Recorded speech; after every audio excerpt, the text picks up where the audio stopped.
চন্দ্রিমা। হ্যাঁ, আপনি ভুলে গেলেও আমি কিন্তু আপনাকে ভুলিনি, আর আপনাকে চিনতে আমার একটু অসুবিধা হয়নি। আমি কি ধরা পড়ে গেলাম ওনার কাছে? উনি কি ওনার চারুকে চিনে ফেললেন? এত কি ভাবছেন?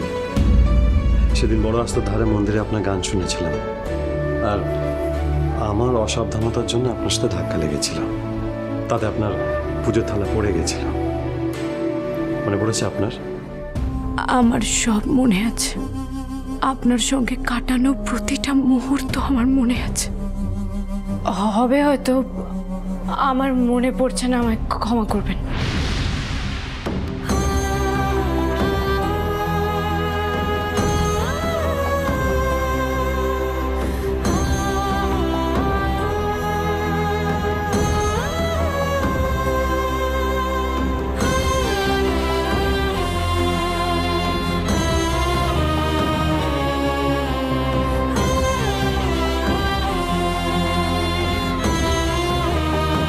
আর্যবাবু, স্কুলের একটা ইভেন্ট নিয়ে আমার ঘরে একটা মিটিং করছি।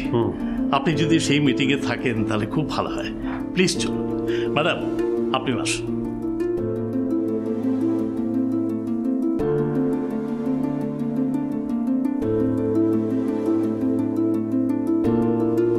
আপনি সত্যি খুব ভালো গান গান স্যার।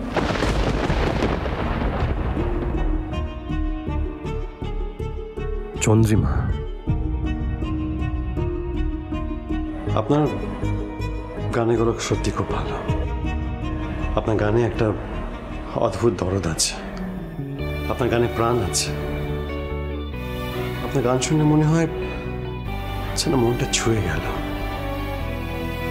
আর একটা কথা আপনাকে না বলে পারছি না,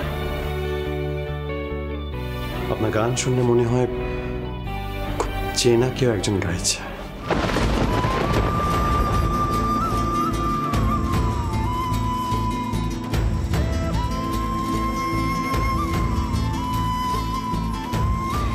এবার আমি কি করব? উনি যদি রোজ রোজ এখানে আসেন, আমি কি করে নিজেকে ওনার থেকে আড়াল করব?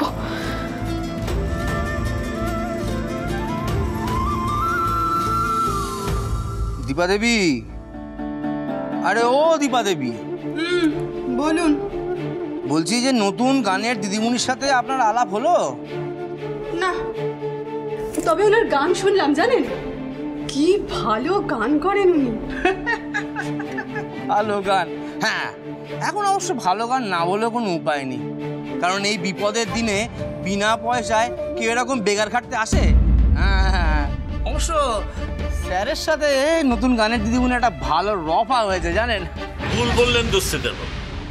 আপনি যেটাকে রফা বলে ছোট করতে চাইছেন, সেটা আমরা উভয়ই ড্যাফোডিলসের ভালোর জন্য করতে পেরেছি। আর শুনুন, একটা কথা মনে রাখবেন, ড্যাফোডিলসকে এগিয়ে নিয়ে যাওয়া আমাদের কিন্তু সকলের কর্তব্য। ড্যাফোডিলস আছে বলে কিন্তু আপনিও আছেন, এই কথাটা ভুলে যাবেন না।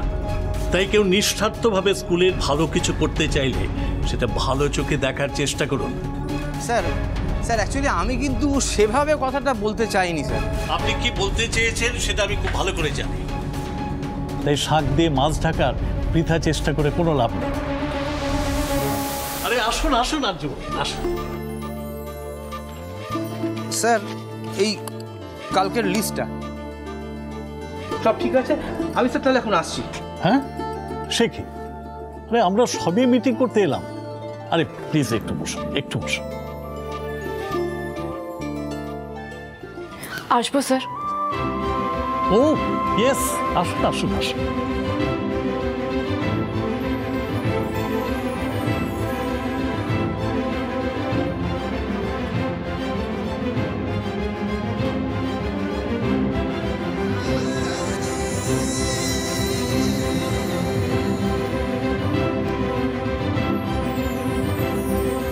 বসুন।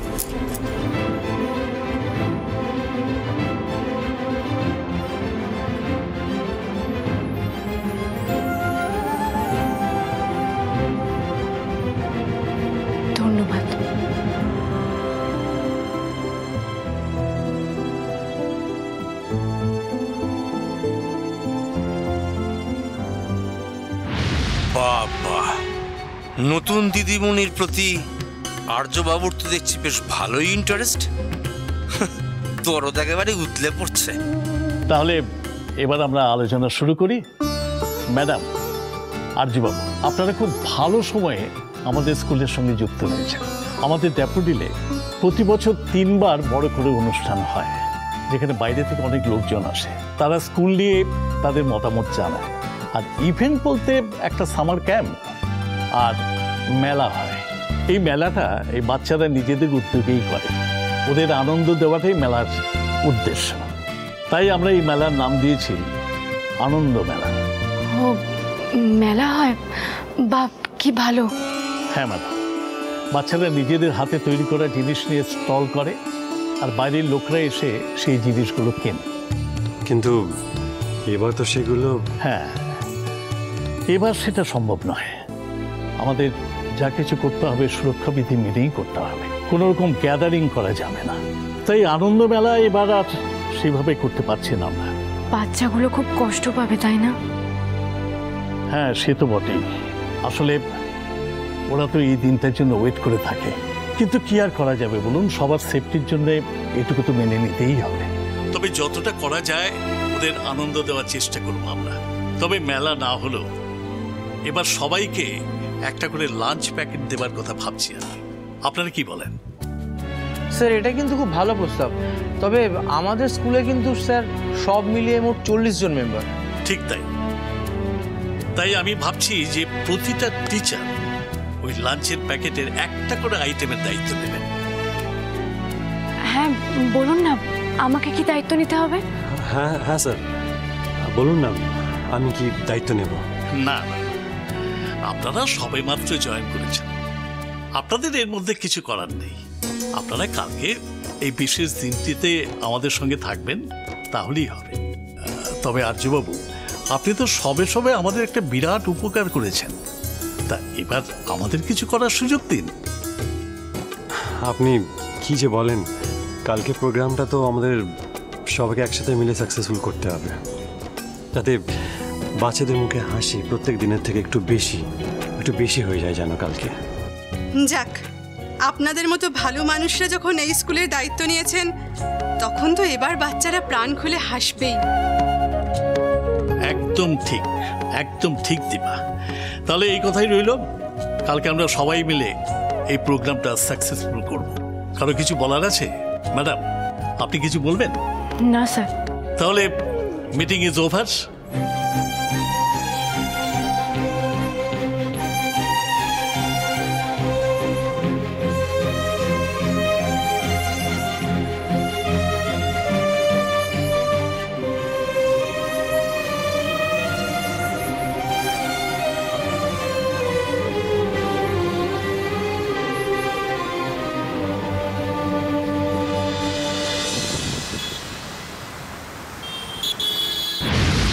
এটা তুমি কি বলছো বৌদি?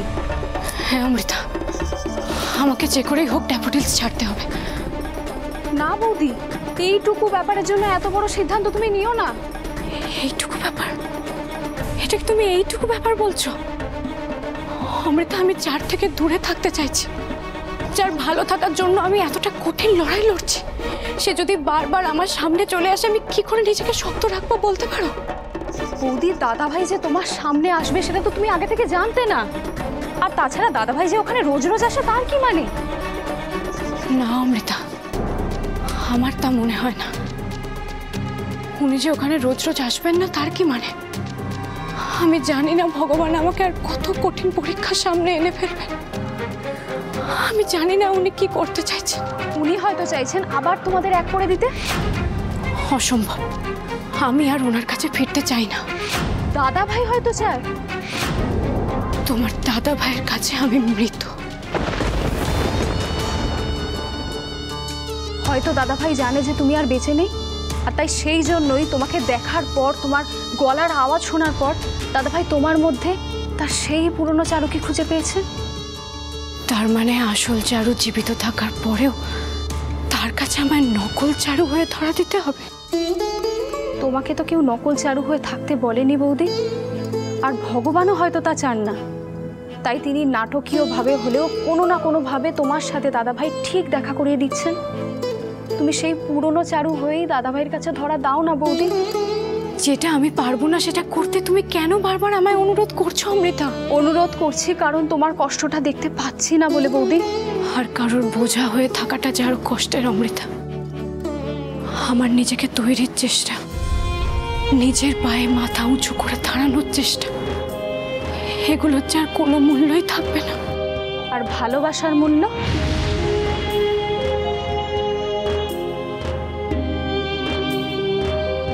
ভালোবাসার মূল্যই যে দিচ্ছি অমৃতা, ভালোবাসার জন্যই যে এত ত্যাগ স্বীকার করছি, ভালোবাসার মূল্য দিচ্ছি বলে এক বুক অভিমান চেপে রেখে আবার নতুন করে বাঁচার চেষ্টা করছি।